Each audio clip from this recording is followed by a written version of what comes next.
ஆண்டாள் நாச்சியார் அருளிச் செய்த திருப்பாவை பாடல் 22 மார்கழி மாதம் 22ஆம் நாள் பாடக்கூடிய பாடல். அங்கன்மா ஞாலத் தரசர் அபிமான பங்கமாய் வந்து நின் பள்ளி கட்டிலில் கீழே சங்கம் இருப்பார்போல் வந்து தலைப்பெய்தோம்.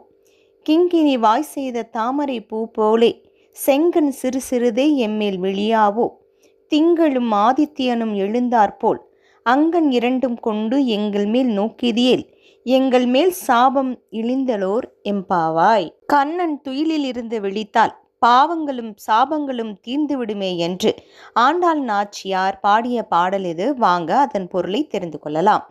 கண்ணா, எங்களை விட உயர்ந்த வீரர்கள் இருக்கிறார்களா என தங்களை பற்றி பெருமை அடித்து கொண்டவர்களும் இந்த பரந்த பூமியை ஆட்சி செய்தவர்களுமான அரசர்கள் மிகுந்த பணிவுடன் உன் பள்ளி கொண்டுள்ள கட்டிலை சுற்றிலும் சத்சங்கத்துக்கு வந்த பக்தர்கள் போல் காத்து நிற்கிறார்கள்.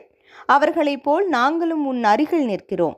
எங்கள் மீது கின்கினி என ஒலிக்கும் சிறுமணியின் வாய் போலவும் தாமரை பூ மெதுவாக மலர்வது போலவும் உன் சிவந்த தாமரை கண்களை சிறுக சிறுக திறந்து விழிக்க மாட்டாயா? சந்திரனும் சூரியனும் உதித்தது போல அந்த கண்களை கொண்டு எங்களை பார்ப்பாயானால் எங்கள் மீதுள்ள எல்லா பாவங்களும் சாபங்களும் தீர்ந்துவிடுமே.